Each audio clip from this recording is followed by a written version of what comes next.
우리 14페이지 펴보도록 하겠습니다.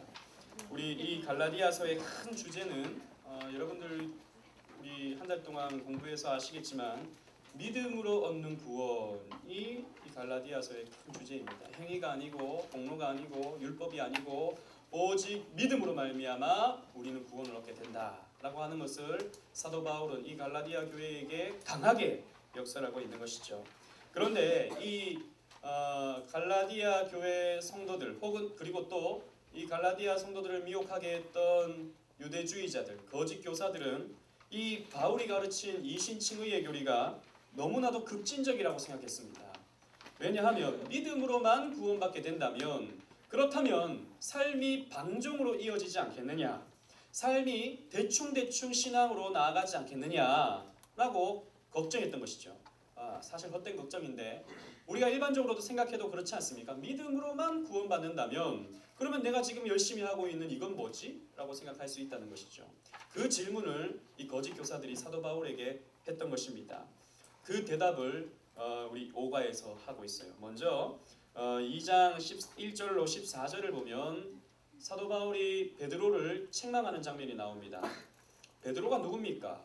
당시 초대교회의 대사도, 가장 영향력 있던 지도자가 베드로였습니다. 그런데 베드로가 이 이방인들과 함께 식사를 하고 있었는데 야고보에게서 온 자들이 그들에게 온다는 소식을 듣고 그 자리를 도망가 버렸습니다. 떠나버렸습니다. 왜냐하면 원래 유대인들은 이방인들하고 같이 식사를 하지 않습니다. 그죠? 그것은 율법적으로 틀린 일이죠. 잘못된 일이죠. 여전히 이 사도 바울이요, 이 율법을 의식하고 있었다라는 것을 보여주는 반증이 되었던 것입니다. 혹시라도 야고보에게서 온 자들, 이건 아마도 예루살렘에서 온 그 사도 야고보의 제자들이었을 것입니다. 그런데 예루살렘에서 왔다 그러니까 왠지 걱정이 되는 거예요. 오해하는 것은 아닌가? 혹은 그 사람들이 여전히 율법적인 어떤 의식을 갖고 있는 것은 아닌가? 이런 생각이 들었던 것입니다. 그래서 사도 베드로가요, 그 자리를 떠나버렸어요. 도망가 버렸어요. 혹시라도 오해를 살까 봐. 거기에 대해서 사도 바울이 강하게 책망합니다. 어떻게 그럴 수가 있느냐라는 것이죠. 아니, 당신이 복음으로 말미암아 이제 믿음을 갖게 되었고 복음으로 말미암아 이제 대사도가 되었는데 어떻게 여전히 율법의 의식에 매여 있느냐라고 책망하는 장면이 나옵니다. 생각해 보세요. 사도 바울은 풋내기 사도입니다. 사실 예수님의 제자도 아니었죠. 실제적인. 그럼에도 불구하고 대사도를 책망한다고요. 잘못된 일이 있을 때는 복음에 벗어난 행동을 할 때에는 책망도 할 수 있어야 되고 책망도 받을 수 있어야 되는 것입니다. 베드로가 삐졌을까요? 안 삐졌을까요? 뭐 이때는 조금 기분 나쁠 수 있겠죠. 또 갈라디아 교회한테 소문까지 내가지고 또 나에게 망신을 주다니. 삐졌을 수도 있겠지만 나중에 이제 베드로의 글들, 베드로전서 후서에 보면 사도 바울을 굉장히 이렇게 칭찬하고 격려하는 모습이 나옵니다. 이 갈라디아서는 사도 바울이 초창기에 기록된 서신이거든요. 그런데 이 베드로 후서는 나중에 순교 직전에 베드로가 쓴 서신입니다. 거기에서 이 사도 바울을 굉장히 이렇게 높여주는 장면이 나옵니다. 삐지지 않았다는 것이죠. 굉장히 마음이 넓었던 베드로였던 것 같습니다. 그리고 2장 15절로 16절 2번 보시면 16절 말씀 보면 사람이 의롭게 되는 것은 율법의 행위에서 난 것이 아니요 오직 예수 그리스도를 믿음으로 말미암은 줄 아는 거로라고 하는 말씀이 있습니다. 우리가 너무나도 많이 들었던 말씀이죠. 귀에 못이 박히도록 들었던 말씀입니다. 믿음으로써 의롭다 칭함을 받는다라고 하는 교리를 우리는 무슨 교리라고 그럽니까? 한자로 이신칭의 교리. 이거는 여러분들이 그냥 쉽게 이렇게 나와야 됩니다. 이신칭, 써이자, 그리고 믿을 신자, 칭할 칭자, 의롭다 할 의자. 믿음으로써 의롭다 하는 칭함을 받는다라는 것이죠. 믿음으로써 우리의 삶이 100% 본질적으로 의로워지는 게 아니라 하나님 편에서 우리를 의롭다 불러주시는 것입니다. 여러분 죄 지어요? 안 지어요? 짓죠. 그럼 여러분들은 죄인입니까? 의인입니까? 죄인이죠. 여러분들은 본질상 죄인입니다. 하지만 하나님 편에서는 여러분들을 뭐라고 불러주십니까? 의인이라 불러주십니다. 그래서 우리는 용서받은 의인, 용서받은 죄인, 의롭다 칭함을 받은 죄인인 것이죠. 하나님 편에서는 그리스도의 피로 말미암아 우리에게 발려진 그 피로 말미암아 의롭게 여겨주시는 것입니다. 어떻게 이런 일이 있을 수 있습니까? 두 번째 단락 보시면 예수님께서는 모든 율법을 성취하셨을 뿐만 아니라 자신의 백성의 죄를 지시고 대신 형벌을 당하심으로 완전한 의를 획득하시고 부활하심으로 하나님의 아들로 선포되셨고 또 그 예수 안에서 그 믿음을 가진 사람에게 그리스도가 가지신 그 의를 전가해 주시는 것이죠. 우리에게 주시는 것이죠. 그러므로 예수 그리스도의 의가 우리의 의가 되는 것입니다. 그래서 우리에게는 어떤 공로도 필요 없는 거예요. 어떤 율법적 의식이 필요 없는 거예요. 오직 믿음만 있으면 우리는 예수 그리스도의 의를 전가받을 수 있게 되는 것입니다. 거기에 대해서 또 이제 이 유대주의자들이 반문을 하죠. 그럼 믿음만 있으면 삶은 어떻게 되는가? 3번 보시면 이렇게 말합니다. 이 교리를 세우시고 가르치신 그리스도께서 죄를 조장하시는 분이냐? 사도 바울의 말입니다. 너희들 말처럼 이 교리를 예수님께서 만드셨는데 그렇다면 예수님께서 죄를 조장하시는 분이냐? 결코 그럴 수 없다라는 것이죠. 참다운 믿음을 가지고 있다면 예수 그리스도로 말미암아 의롭다 칭함을 받았다면 그 사람 속에 그 믿음이 자라나서 그 믿음이 믿음의 행함을 낳게 된다는 것이죠. 그래서 행함이라고 하는 것은 구원의 조건이 아니라 구원받음의 결과인 것입니다. 믿음을 가진 것의 증거인 것입니다. 물론 행함 자체가 모든 믿음의 증거는 아닙니다. 그건 위선도 있고요, 가식도 있고요, 그리고 또 어떤 공로주의도 있고요, 기복주의도 있습니다. 하지만 진짜 믿음이 있으면 믿음의 행함이 자연스럽게 나온다는 것이죠. 그것이 우리 주님께서 우리에게 주신 이런 신앙의 원리다라는 것입니다. 넘어가서 우리 6과 보도록 하겠습니다. 서론 보시면 율법의 행위냐 믿음에서냐 라고 하는 것은 사실 오늘날만의 문제가 아니었고 사도 바울 시대의 문제이기도 했고 초대교회의 문제이기도 했고 또 중세교회의 문제이기도 했고 종교개혁 시대의 문제이기도 했고 오늘날 여전히 우리 속에서 일어나는 우리 안에서 일어나는 갈등과 문제이기도 합니다. 그래서 초대교회에서는 펠라기우스와 어거스틴이 논쟁을 했죠. 어거스틴은 여러분들 잘 알다시피 그의 젊은 나날들은 굉장히 방탕한 시간들이었습니다. 대표적인 사건이 어떤 사건이 있었냐면 사생활을 낳은 것이죠. 17살 때 애를 낳았습니다. 그리고 마니교에 심취했습니다. 그리고 이 어거스틴의 젊을 때, 학생 때, 그러니까 이렇게 청소년 때 어떤 일이 있었냐면 어거스틴이 친구들과 함께 남의 밭에 들어가서 배를 땄어요. 그러니까 서리를 한 거죠. 서리를 땄는데 먹어보니까 덜 익었어요. 별로 맛이 없어요. 그래서 돼지들한테 막 던져줬다. 막 따가지고. 근데 그게 너무 재밌는 거예요. 남의 소유의 그 배, 그걸 따가지고 먹지도 못하는 거 돼지들한테 던져주니까 그게 너무 좋은 거예요. 너무 즐거운 거예요. 그때를 회상하면서 이 어거스틴이 뭐라 그러냐면 보세요 주님, 그것이 제 마음이었습니다 라고 말합니다. 라틴어로 에케꼬르 메움이라는 말, 아주 유명한 말인데 에케꼬르 메움, 에케꼬르 메움, 에케꼬르 메움, 이렇게 옛날을 회상하면서 그것이 제 마음이었습니다. 그것이 제 마음입니다. 그것이 제 마음입니다. 이렇게 어거스틴이 고백하는 장면이 나옵니다. 그래서 이 고백록 책 보면, 참회록 책 보면 어떤 책 번역본에는 배 그림이 이렇게 있는 게 있어요. 배 그림. 왜 배가 있느냐? 안에 읽어보면 그 배 이야기가 나옵니다. 여러분, 그게 인간이라는 것이죠. 그게 자기라는 것이죠.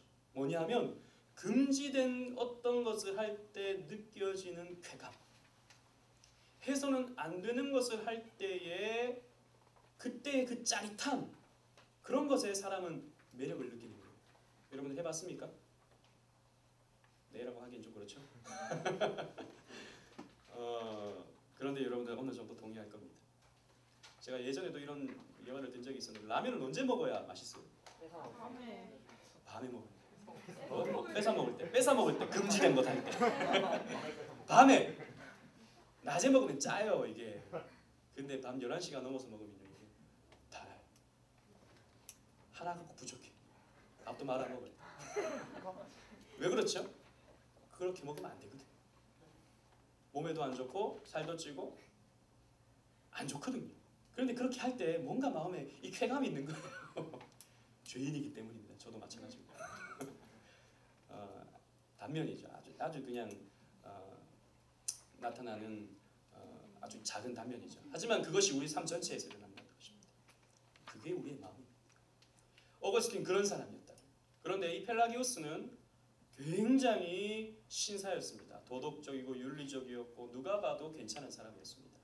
그러다 보니까 이 사람의 주장은 얼마든지 구원은 행함으로 갈 수 있다라고 주장했습니다. 성경을 봐라, 이렇게 하라, 이렇게 하라, 이렇게 하라, 하지 말라, 하지 말라, 하지 말라 이렇게 많은데 어떻게 믿음으로만 구원받느냐? 그런 거 없다.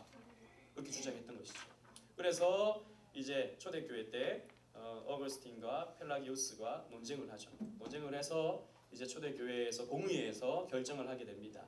누구의 말이 옳은가? 성경을 쭉 살펴보니까 초대교회 교부들이 은혜로 구원받는 거 맞다. 믿음으로 구원받는 거 맞다. 성경을 보니까 행함은 구원으로 나아가기 위한 수단일 뿐이지 그것은 결코 구원의 조건이 될 수 없다. 믿음으로만 구원받는다. 은혜로만 구원받는다. 라고 초대교회 때 이미 정리가 되었습니다. 그런데 이것이 계속해서 또 행위주의가 나오죠. 중세시대 때 로마 카톨릭이 온갖 그 행위주의, 공로주의 이런 것들을 만들어 놓고 실성례를 만들어 놓고 이런 것들을 지켜야, 이런 것들을 행해야 구원받는다라고 가르쳤습니다. 거기에 반해서 이제 또 참 믿음을 가진 사람들은 거기에 저항을 했죠. 그러다가 이제 1517년 루터가 빵 하고 문제를 터뜨렸습니다. 무슨 행함이냐? 오직 의인은 믿음으로 말미암아 산다라고 하는 이 오직 믿음으로 구원받는다라고 하는 이신칭의 교리, 오직 믿음으로 의롭다 칭함을 받는다라고 하는 이신칭의 교리를 명백하게 선포했고 가르쳤습니다. 그래서 즈빙글리, 칼빈 이런 사람들이 이런 교리들을 더욱더 확장시키고 발전시켰죠. 그럼에도 불구하고 또 이제 시간이 지나면 이런 행위주의가 또 나옵니다. 그것이 무엇입니까? 알미니안주의입니다. 알미니안주의. 종교개혁 이후에 나타났던 칼빈주의자들 중에서도 곰곰이 생각해 보니까 이것만으로는 좀 아닌 것 같아. 왜? 사람은요 본질적으로 자기의 죄를 자기가 해결하고 싶어합니다. 그게 인간이에요. 그러니까 자기가 잘못한 것을 자기의 선함으로 덮어버리고 싶어하는 거예요. 그 아담과 하와가 범죄해놓고 나서 자기가 벗었다는 것을 알고 수치심을 받고 나서 뭘 했습니까? 나뭇잎으로 자기의 수치를 가리죠. 그게 뭐냐면 행위주의입니다. 자기가 자기의 문제를 해결해 보려고 하는 것, 그것이 여러분 죄입니다. 죄. 아니죠. 하나님께서는 우리에게 수치를 드러내게 하시는 것은 예수님께로 나아가서 하나님께로 나아가서 하나님으로 말미암아 그 문제를 해결하라고 수치를 드러내게 하셨는데 그걸 내가 가려보겠다. 내 능력으로, 내 지혜로 가려보겠다라고 하는 것은 죄입니다. 이게 인본주의인 것이죠. 예, 알미니안주의가 또 만연하게 되었습니다.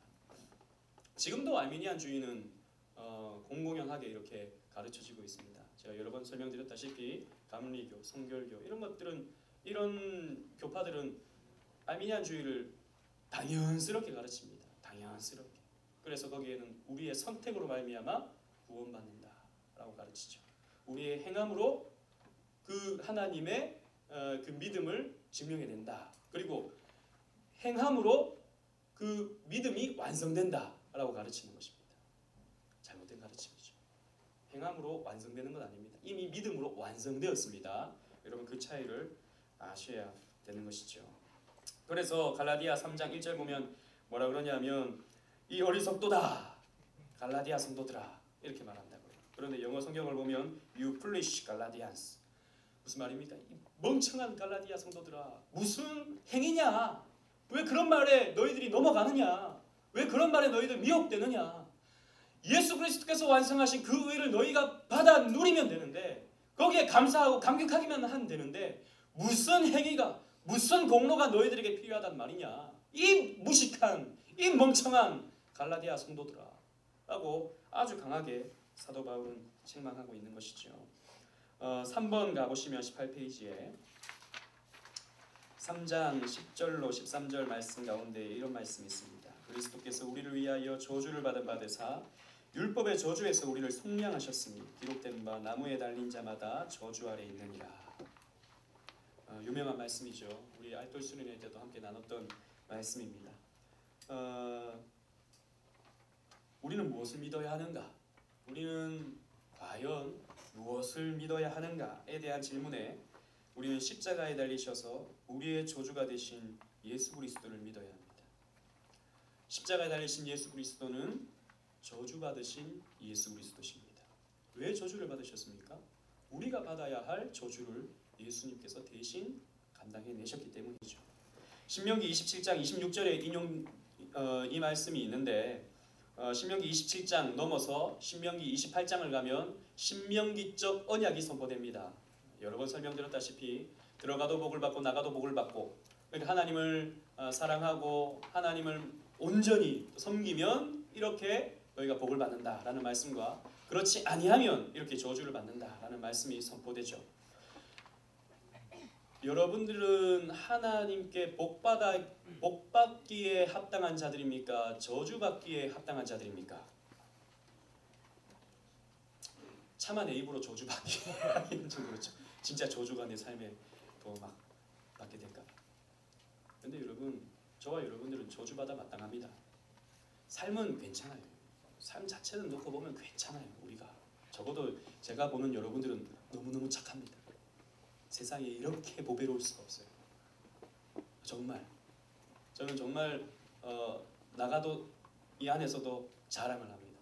우리 샬롬대학부 또 우리 전국 SFC 산하에 있는 우리 운동원들만큼 이렇게 순결하고 깨끗하고 열심히 있고 믿음 좋은 친구들이 세상에 또 있는가? 목사님 너무 띄우시는 거 아닙니까? 저는 정말 그렇게 생각합니다. 삶은 괜찮아요. 그런데 여러분 속을 이렇게 저는 못 보지만 이렇게 들여다보면 더럽기가 한량없습니다. 추하기가 한량없어요. 들키지 않아서 그렇지 추합니다. 목사님 보세요. 거룩하게 보입니까? 거룩해 보여요. 왜 비웃지? 목사님의 속을 누군가가 보게 된다면 대단히 실망할 겁니다. 예전에 누가 그런 얘기를 하더라고요. 어떤 누군가에게 실망했다고 저한테 막 얘기를 해요. 저한테 실망한 게 아니고 누군가 뭐 이렇게 믿었는데 막 실망을 해가지고 정말 마음이 언짢다고 그렇게 얘기를 합니다. 그러면 넌 나한테 실망한 적이 있어? 물어봤습니다. 그랬더니 아니 목사님한테 실망한 적이 없대요. 그때 제가 얘기했어요. 곧 실망하게 될 거야. 곧 실망하게 될 거야. 사람은 누구나 여러분 알면 알수록 냄새가 납니다. 사람은 가까이 하면 가까이 할수록 실망스럽습니다. 멀리서 보면 괜찮아요. 멀리서 보면 저 친구 참 괜찮네. 그런데 가까이 가서 얘기하고 시간을 보내보고 같이 이렇게 수련회를 하면서 이렇게 잠을 자보고 이렇게 해보면 아우 막 게으르고요. 아우 막 발냄새 나고요. 별로예요. 사람은 그렇습니다. 원래 우리의 삶이 본질적인 삶이 사람을 미워하고 질투하고 시기하고 때로는 죽이고 싶고 온갖 더러움이 우리 안에 가득한 거예요. 우리의 삶이 그렇다라는 것입니다. 그래서 우리는요 저주받기 합당해요. 그리고 또 우리는 하나님을 사랑한다고 입은 너무나도 잘 벌려서 말은 하는데 하나님을 사랑하기보다는 나를 더 사랑하고 물질을 더 사랑하고 세상을 더 사랑할 때가 너무나도 많다라는 것이죠. 우리가 그런 존재다라는 것입니다. 그래서 우리가 저주받아 마땅한 사람들입니다. 그런데 우리의 저주를 예수님께서 대신 감당해내신 것이죠. 예수님께서 십자가에서 저주를 받은 바가 되셨습니다. 나무에 달린 자마다 저주를 받은 자다라고 했는데 예수님께서 그 저주 받은 자가 되신 거예요. 그래서 우리는 그 저주를 받으신 예수 그리스도를 바라보는 겁니다. 왜 예수님께서 십자가에 달리셨는가? 내가 받아야 할 저주를 예수님께서 대신 감당하고 계시는구나. 이걸 우리는 믿어야 되는 것이죠. 그냥 막연하게 예수님 좋으신 분, 예수님 너무나도 사랑스러우신 분, 예수님 나에게 너무나도 좋은 것을 베풀어 주시는 분 이런 게 아니고 물론 그런 것도 맞지만 나의 저주가 되시는 분으로 우리는 믿어야 되는 것입니다. 그래서 루터는 아주 멋진 말을 남겼습니다. 그리스도를 향해 이렇게 외쳤습니다. 오 나의 그리스도시여 나의 의 나의 죄가 되시는 분이여. 너무 멋진 말 아닙니까? 나의 의 나의 죄가 되신 분. 예수님 보고 죄라니요 무슨 그런 불경한 말입니까? 그런데 십자가에 달리신 예수님은 나의 죄가 되셨어요. 나의 죄 다 가져가셨어요. 그래서 그분은 나의 죄가 되신 분입니다. 하지만 또 그분으로 말미암아 내가 의롭게 됐다. 나의 의가 되신 분이요 라고 말할 수 있었다는 것이죠. 우리 한번 나누어 볼까요? 19페이지 율법이냐 믿음이냐 라는 질문에 어떻게 답을 해야 할지 한번 말해 봅시다. 자, 누가 한번 말해 볼까요? 우리 배찬빈 운동원이 한번 말해 봅시다.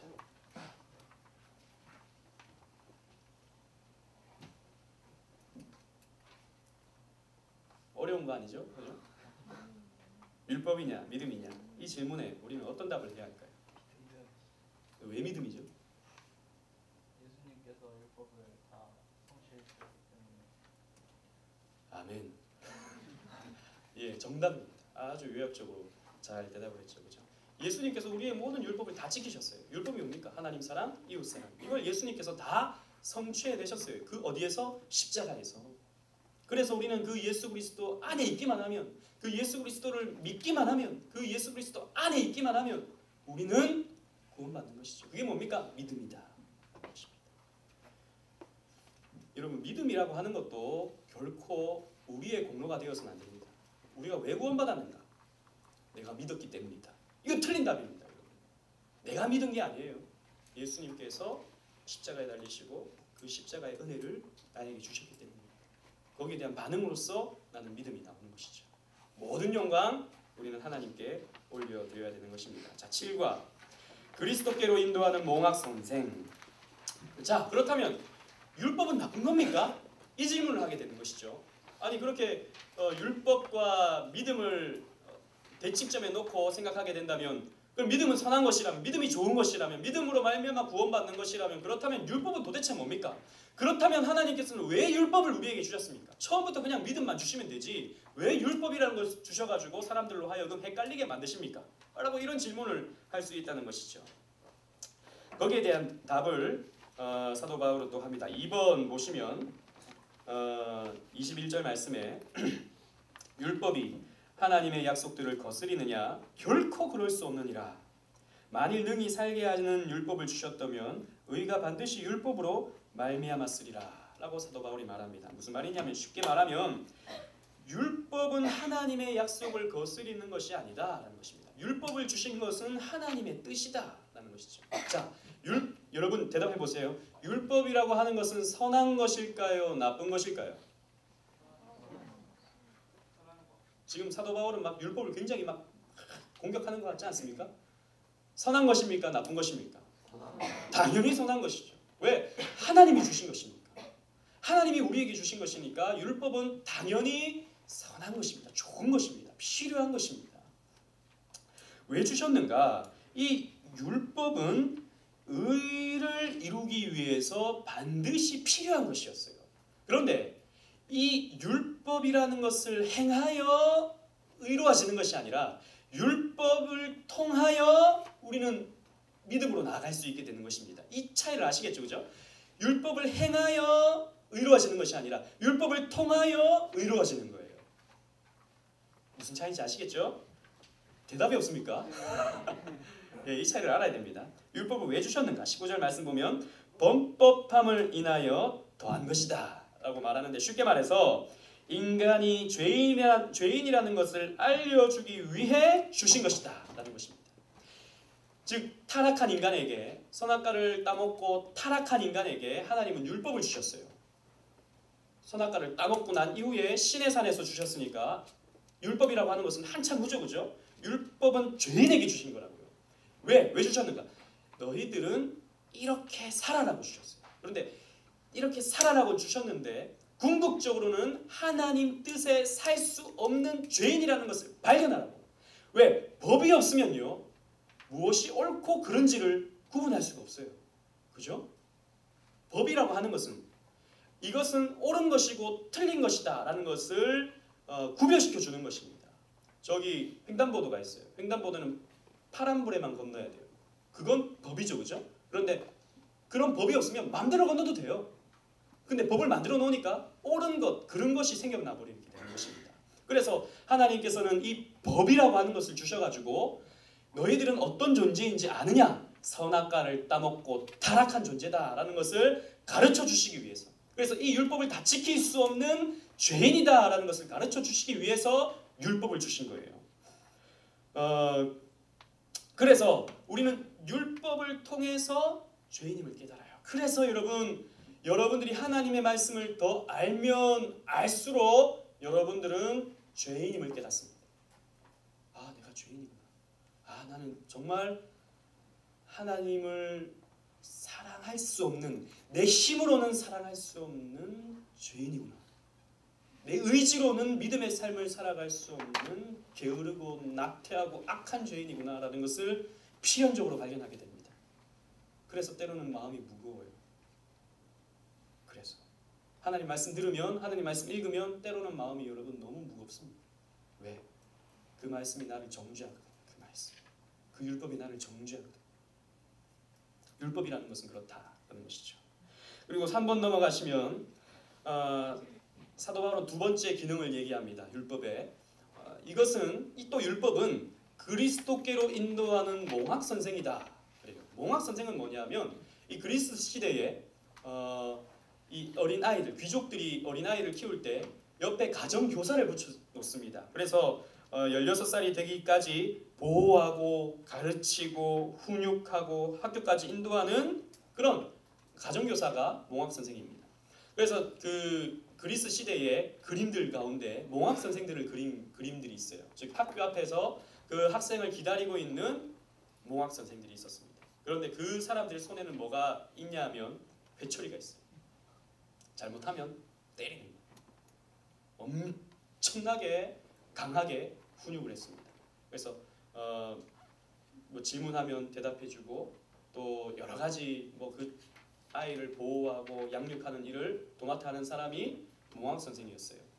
근데 이 율법이라고 하는 것이 몽학 선생이다라는 것이죠. 즉 율법을 곰곰이 읽고 묵상하고 생각하다 보면 내가 죄인이다라는 것을 발견해서 그 죄인이다라고 하는 것을 해결하기 위해서, 그 죄를 해결하기 위해서 그 율법은 우리를 어디로 데려가냐 하면 예수 그리스도께로 데려간다라는 것이죠. 몽학 선생이 애를 끌고 가서 선생에게 데려가는 것처럼 몽학 선생은 우리를 끌고 가서 그리스도께로 데려간다라는 것이죠. 왜? 죄 문제를 해결해야 되니까. 그런데 그 죄 문제가 율법을 곰곰이 읽어보면 그 율법 속에 그리스도가 있다는 것이죠. 특별히 의식법 속에. 의식법을 보면 죄를 지은 사람은 이 제물을 제사장에게 가지고 와서 대신 죽이잖아요. 피를 흘리게 만들고 내 죄 때문에 저 제물이 죽는구나라는 것을 발견함으로 말미암아 어떤 생각을 갖냐면 앞으로 오실 메시아가 나를 위하여 저렇게 죽으시는구나라는 것을 믿으라고 주신 의식법이었다라는 것이죠. 그런 율법들을 공부하다 보면 그리스도를 발견하게 되고 그리스도께로 그 율법이 인도한다라는 것입니다. 그래서 이 율법은 그리스도께로 인도하는 몽학 선생이다라고 얘기하고 있는 것이죠. 22페이지 보시면 칼빈은 기독교 강요에서 율법의 3용도를 얘기했습니다. 율법을 하나님께서 왜 주셨는가? 1번 보시면 죄를 깨닫게 하고 억제하는 용도 설명했죠. 그리고 자신을 바라보고 그리스도께 인도하는 용도, 몽학 선생의 기능입니다. 그리고 세 번째는 삶의 규범으로서 하나님의 뜻을 알려주는 용도가 있다고 했습니다. 그래서 율법은 선한 거예요. 율법은 필요한 겁니다. 자, 오늘날 율법이 우리에게 있습니까? 없습니까?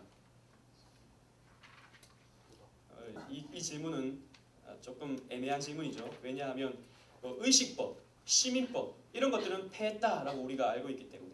하지만 율법은 여전히 우리에게 존재합니다. 예수님께서 산상수훈을 말씀하시면서 뭐라고 그러셨습니까? 내가 율법을 폐하러 온 줄 아느냐? 아니다. 도리어 다시 세우러 왔다라고 말씀하셨어요. 즉 오늘날에도 우리에게는 율법이 있습니다. 그 율법이 뭐죠? 오늘날 우리에게 주어진 율법이 하나님 사랑, 이웃 사랑. 그 율법의 정신. 그 율법의 정신이 나타난 것이 바로 십계명이죠. 그래서 십계명은 우리가 여전히 지켜야 할 도덕법입니다. 그리고 우리가 지켜야 할 주일 성수, 그리고 또 교회 충성, 봉사 이런 모든 것들이 사실 율법적 요소입니다. 그런 것들을 우리는 행함을 통해서 의가 무엇인지 또 하나님의 뜻이 어디에 있는지를 발견할 수 있는 거예요. 그렇다고 해서 우리가 이 율법을 지켜서 구원받는 것은 아닙니다. 넘어가서 우리 8과 아바 아버지라 부르게 하셨느니라 그랬습니다. 이렇게 믿음으로 말미암은 사람들이 받는 특권이 있습니다. 어떤 특권이냐면 하나님의 자녀가 되는 특권입니다. 하나님의 자녀. 1번 보시면 오타가 있어요. 제가 실수를 했는데 4장 1절로 5절이 아니고 4장 1절로 6절까지입니다. 수정을 좀 해주시고 또 2번은 4장 7절로 11절입니다. 수정을 좀 해주세요. 5절 말씀을 보시면 아들의 명분을 얻게 하려 하심이니라 라고 했습니다. 즉 믿음으로 말미암아 우리가 얻는 특권 하나님의 아들이 된다라는 것입니다. 양자가 된다라는 것입니다. 하나님께서는 우리를 자녀 삼아 주셨습니다. 그래서 우리는 하나님을 아바 아버지라 부를 수 있게 되죠. 아바라는 말은 쉽게 말해서 아빠라는 말입니다. 여러분 집에서 아버지를 향해서 아버지라 그럽니까? 아빠라 그럽니까? 아직까지는 대부분 아빠 그러죠. 그죠? 왜? 아버지 그러면 왠지 좀 딱딱하잖아요. 아버지 학교 다녀왔습니다. 뭔가 좀 멀잖아요. 근데 아빠 학교 다녀왔어요. 그러면 왠지 좀 가깝잖아요. 그죠? 아빠! 하고 달려오는 거하고 아버지 하고 달려오는 거하고 차이가 좀 크지 않습니까? 하나님은 우리에게 아빠가 되어주십니다. 당시에 아람어로 이 아바라는 말은 그냥 아빠라는 말. 그만큼 우리에게 친근한 아버지가 되어주신다라는 것입니다. 그래서 우리가 구하면 주시는 것이죠. 우리가 달려가면 안아주시는 것이죠. 절대 우리를 외면하지 아니하시고 우리를 품어주시는 분이 바로 우리 하나님 아버지가 되어주십니다. 이 사실에 우리는 감동할 수 있어야 하고 감사할 수 있어야 되는 것이죠. 또 2번 보시면 갈라디아 4장 7절로 11절 말씀 가운데 10절 11절 말씀을 보면 너희가 날과 달과 절기와 해를 삼가 지키니 내가 너희를 위하여 수고한 것이 헛될까 두려워하니라 라고 했습니다. 즉 갈라디아 성도들 가운데 이런 유대주의자들의 미혹에 넘어가서 절기와 달과 날과 해를 지키는 그런 의식법을 지키는 사람들이 여전히 있었습니다. 복음으로 갔다가 이것만으로 부족하다. 율법도 지켜야 구원받는다라고 하는 거짓 가르침 때문에 이런 의식법들을 지키는 일이 일어났다라는 것이죠. 하지만 이런 날과 달과 의식과 이런 해를 지키는 것들은 뭡니까? 예수님께서 그 모든 그 의식법들의 의미를 십자가에서 성취하신 것이죠. 그러니까 우리는 그 율법들, 그 의식법들을 지킬 필요가 없는 거예요. 만약에 그것을 지켜야 한다라고 가르친다면 그런 예수 그리스도의 십자가 공로를 무시하는 것이고 불완전한 것으로 볼 수밖에 없는 것입니다. 그러니 그런 것들은 지켜서는 안 되는 것입니다. 그래서 오늘날의 이런 안식교, 하나님의 교회가 지키는 안식일 이런 것들은 예수 그리스도의 십자가 공로를 무시하는 겁니다. 온전치 못한 것으로 보는 것입니다. 그래서 이단인 것이죠. 이단으로 여기는 것이죠. 안식교는 자기들이 이단이 아니라고 주장을 하는데 사실 그 안식일 교리를 지키는 것 외에는 크게 다른 게 없어요. 그리고 굉장히 말씀에 집중을 하고 합니다. 하지만 성경을 구약 성경을 그런 문법적으로 해석하는 우를 범함으로 안식일을 지켜야 된다라고 가르치는데 그건 조금의 잘못이 아니라 엄청난 잘못이죠. 예수 그리스도의 십자가를 폄훼하는 일인 것입니다. 그래서 이단이 되는 것이죠. 넘어가서 우리 25페이지 나누어 봅시다. 이것만 하고 마치도록 하겠습니다. 나는 지금 하나님의 자녀됨을 어떻게 누리고 있는지 나누어 봅시다. 우리 누가 한번 대답해 볼까요? 우리 조요셉 운동원이 한번 대답해 볼까요? 네. 저는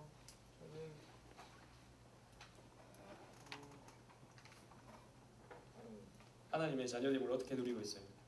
교회 다니고 또 교회 봉사하고 있고 그리고 항상 기도할 수 있고 그리고 십자가 안에서 자유하게 있습니다. 십자가 안에서 자유함을 얻었다. 뭐 답은 될 수 있겠죠. 좋은 답을 했어요. 제가 원하는 답은 이런 답입니다. 우리는 하나님의 아들들, 딸들이 됐잖아요. 자, 이 아들과 딸의 대칭에 있는 이 사도 바울의 표현이 있다면 종이라는 표현입니다. 종. 종과 자녀는 달라요. 종은 잘못하면 쫓아냅니다. 그죠? 그런데 아들은 잘못하면 쫓아냅니까? 안 쫓아냅니다. 쫓아내는 것처럼 얘기는 하는데 안 쫓아내요. 부모님이 여러분들 뭐 공부 못했다고 밥 먹지 마라 막 소리 지르시죠? 밥 먹을 자격도 없어요. 근데 밥 안 줍니까? 밥 줘요. 라면 끓여주고. 왜? 부모이기 때문이죠. 아버지고 어머니이기 때문입니다. 하나님도 마찬가지라는 것입니다. 우리가 아까 얘기했던 주일 성수, 교회 생활, 뭐 학업 충실 이런 거 못할 수 있어요 우리가. 그죠? 맨날 제가 게으르지 말자 하는데 게으를 수 있어요. 오늘도 막 11시에 일어나가지고 뭐 부시부시하게 일어나가지고 그냥 막 이렇게 달려온 지각한 그런 운동원이 있을 수 있어요. 그렇다고 해서 하나님이 여러분들을 야 넌 자격 없어. 내 자녀의 자격 없어. 나가. 이렇게 하십니까? 안 하신다. 부모 주시고 용서해 주시고 다시 안아주시고 다시 힘을 불어넣어 주시는 것이 바로 우리 하나님이시다라는 것입니다. 그래서 우리는요 거기에서 자유할 수 있어요. 마지막에 자유한다 그랬는데 거기에서 우리가 자유할 수 있는 거예요. 하나님이 여러분들을 포기한다 안 한다? 절대 포기 안 하십니다. 끝까지 여러분들을 책임지시고 여러분들이 죽을 때까지 여러분들을 보살피시고 견인하시는 분이 우리 하나님이십니다. 자녀의 특권이죠. 자녀의 특권. 종은 나가. 그냥 퇴직금 받고 나가. 그래 버리는 거지. 우린 종이 아닙니다. 아들들입니다. 혹시 질문 있으십니까? 오늘 이렇게 공부한 것에 대해서 다 할 수 없으니까 요약해서 했는데 벌써 46분이에요. 질문 있습니까? 아주 설명이 잘 됐습니까? 또 왜 비웃죠? 질문 있으면 끝나고서 하셔도 됩니다. 우리 기도하도록 하겠습니다. 우리 안주 하나만